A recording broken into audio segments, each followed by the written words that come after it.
So, good morning. I want to talk about this morning. I want to talk about injustice through the lens of Buddhism. And, one of the things I love about this path, and especially the sort of practical emphasis that I often talk about, is how do we bring this into the world? How do we bring these teachings into the world? I mean, it's very easy to sort of see it in a way that's just about us. But I mean, at the end of the day, when we talk about things like loving kindness and compassion, it's really about how do we bring some of these practices into the world. So from that perspective, from a Buddhist perspective, this reflection on injustice that I want to talk about this morning is really, I think, a profound way to look at suffering, action, personal responsibility, all of these things, because certainly there's a lot of injustice in the world. But we get into this thing where this tension between wanting to alleviate the suffering in the world and the recognition of our individual limitations in doing that, and how we sometimes have trouble using discernment to see where is that line, you know. But if we really step back and look at it through the lens of the Buddhist teachings, we can really find wisdom about this question in the Four Noble Truths and the practice of compassion, and even in the nature of reality. So let's break it down this morning. Break down the key insights, and see how this question of managing injustice aligns with Buddhist teachings. At the heart of all of this is the first noble truth. Life involves dukkha, life involves suffering in all shapes and sizes. That's just the foundational first noble truth. And this suffering arises largely from impermanence, but also from loss, which is a subset of impermanence, and from the inevitable dissatisfactions, those daily annoyances that we deal with that accompany our human lives. And one manifestation of this suffering, and can be a pretty big one, is injustice. This subjective judgment that arises when we perceive the world as unfair, as unequal, as even cruel to ourselves, but to others mostly. For example, a child dying in their mother's arms, poverty, violence, war, all, racism, crime, all these painful realities that really confront us with the fragility and certainly the inequity of the human experience. Is it just that is it just the luck of the draw that some of us are born into privilege and others are born into pain? I mean, how do you get your sort of sense of that?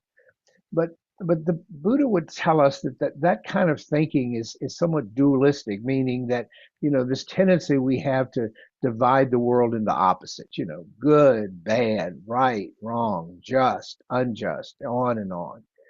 And certainly this is a very natural mode of thinking, but it sometimes intensifies if we don't step back from it a little bit. It intensifies our suffering because it creates expectations that the world should conform to our sense of fairness. Emphasis on should. Remember the second noble truth. Suffering is exacerbated, made greater by our attachments and aversions. So when we cling to this idea that the world should be just, or that we must eradicate all suffering, we really just create inner turmoil. It just takes out any perspective, any kind of more reasoned view of these challenges that injustice brings to us. Now, I'm not talking here about being indifferent to suffering. I'm not talking here about being indifferent to injustice. I'm far from it. I'm just saying we have to recognize the reality of suffering and what we, in a limited way, can do about it without being consumed by it. If we just take it all on, we will drown in it. When we accept the inequities of life, when we accept the impermanence of life, when we accept the complexity of life, we respond then with wisdom rather than with reactivity. We respond with wisdom rather than reactivity. Okay. Now, this concept emphasizes the more modern Buddhist notion of karma, cause and effect, and not in a simplistic sort of linear way, reward and punishment, X happens, so B is the response, but in this interconnected way that we often talk about of causes and conditions. everything is a result of causes and conditions that shape our experience, shape what goes on in the world.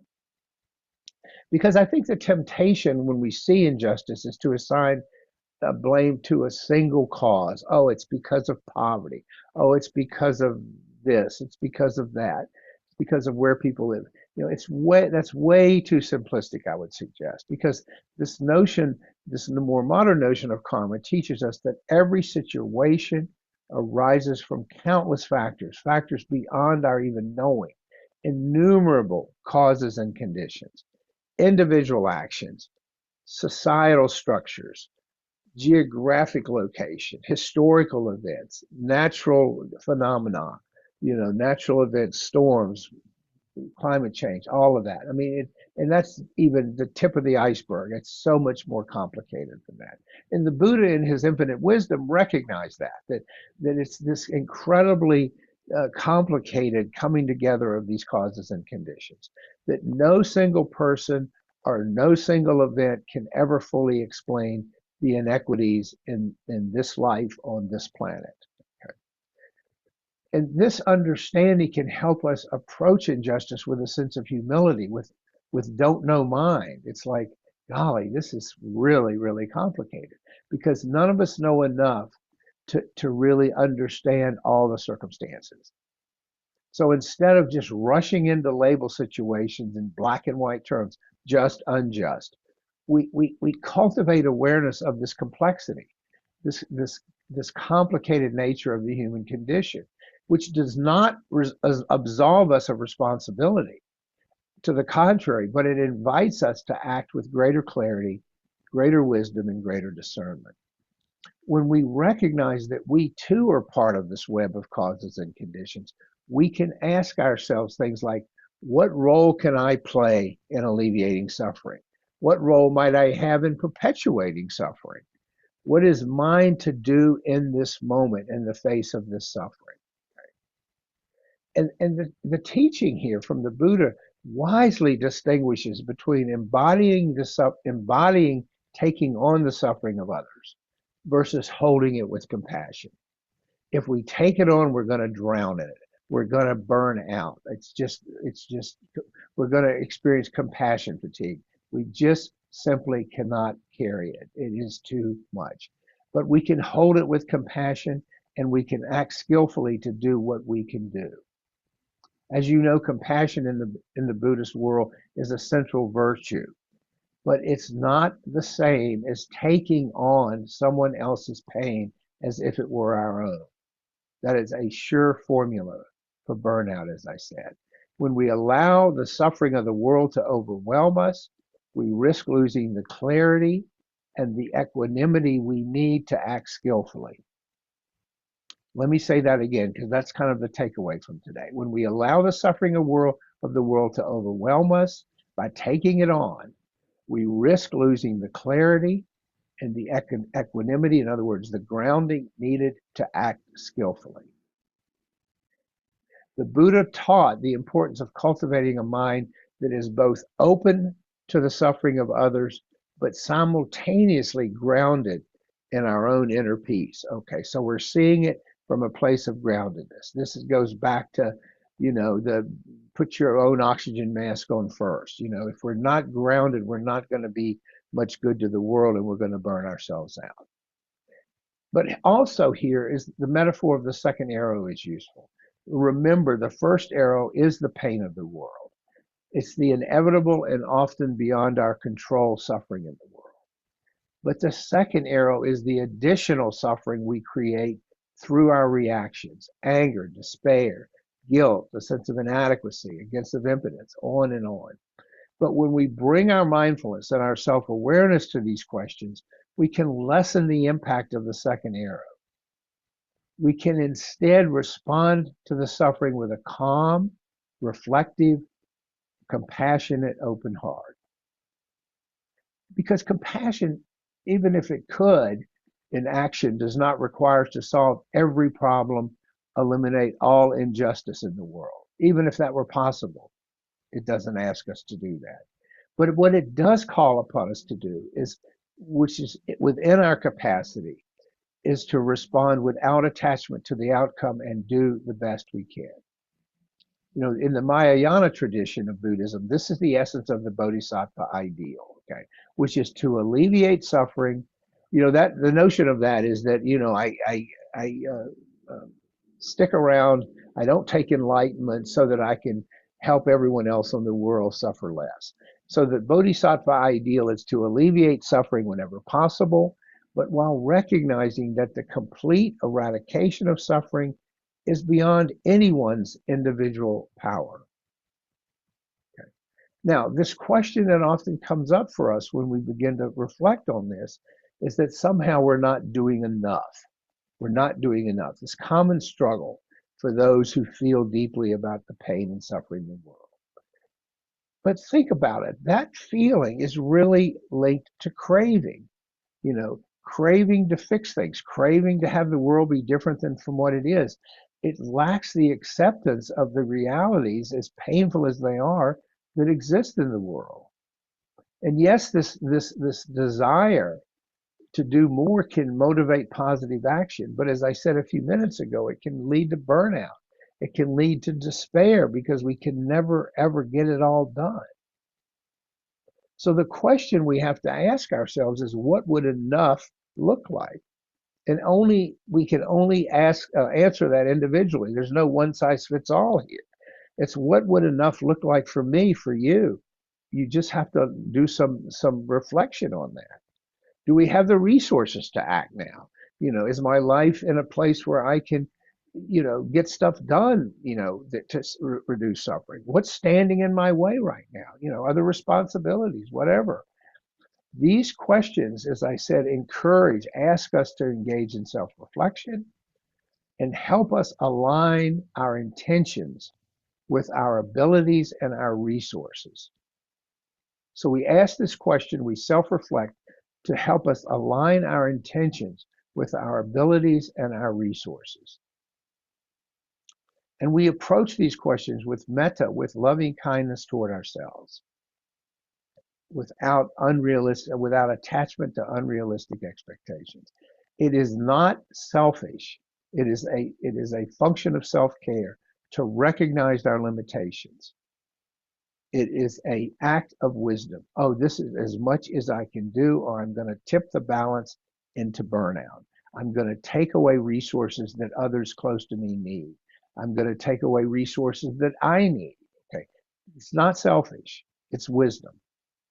Because when we take care of our own well-being, we ensure that we can serve others without depleting ourselves. You know, the Buddha often compared this journey of awakening that we're on to tending a lamp. You know, he said, if we let our own light go out, we cannot illuminate the path for others. Think about that. If we let our own light go out by burning the candle at both ends, to mix metaphors here, we cannot illuminate the path for others. So all that said, how do we respond to injustice in a way that is both compassionate, but comes from a place where we are grounded, where we are using discernment to see the limitations of what we can do? So let's talk about some sort of practical things that we often talk about to help guide these sort of decisions. First and always, we cultivate our mindfulness. We observe our own mind and emotions. What are we acting out of? Compassion? Are we acting out of guilt? Are we acting out of anger? Are we acting out of fear? Or are we responding through the lens of wisdom with clarity and compassion? And our mindfulness helps us discern the difference between clarity and compassion, anger, guilt, or fear, and prevents us from reacting impulsively. We want to do this thoughtfully, not impulsively.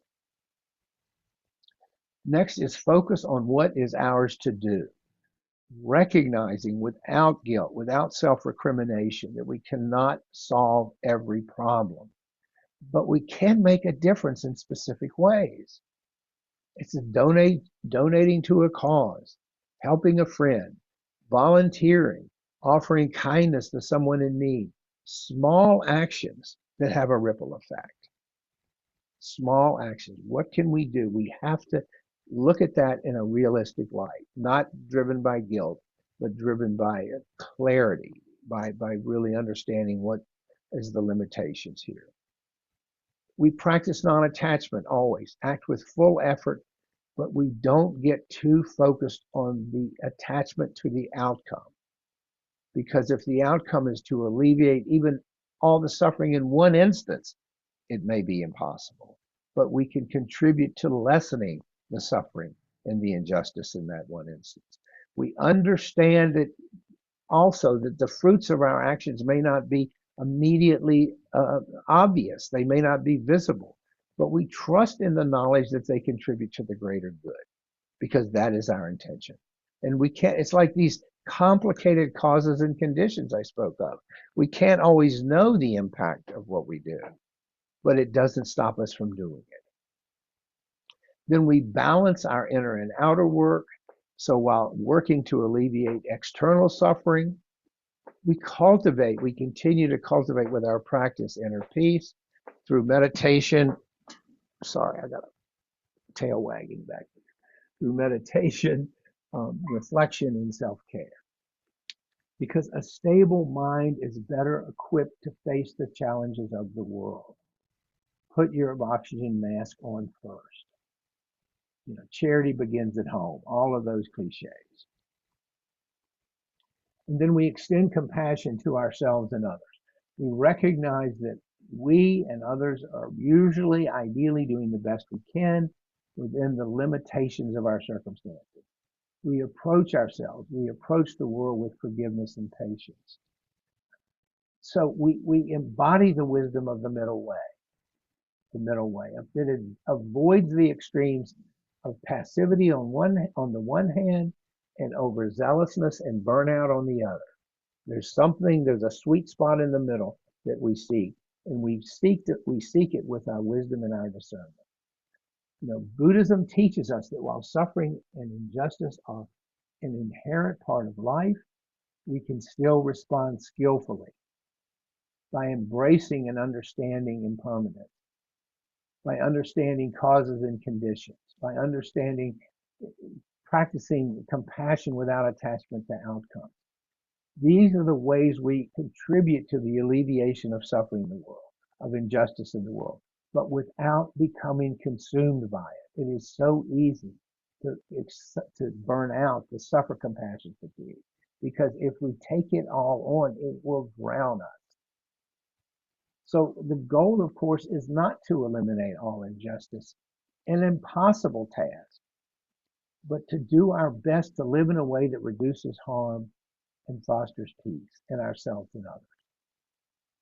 So I leave you with this quote. I ran across it. It was not attributed. I'm not sure who to attribute it to, but I really liked it.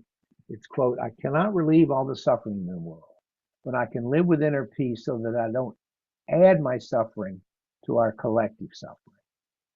I cannot relieve all the suffering in the world, but I can live with inner peace so that I do not add my suffering to our collective suffering." This is the heart of Buddhist practice, to live with wisdom, to live with compassion, to live with equanimity, so that we become a source of light in the world, that lamp unto others in a world that is often shrouded in darkness. So those are some thoughts this morning on the Buddhist take on injustice.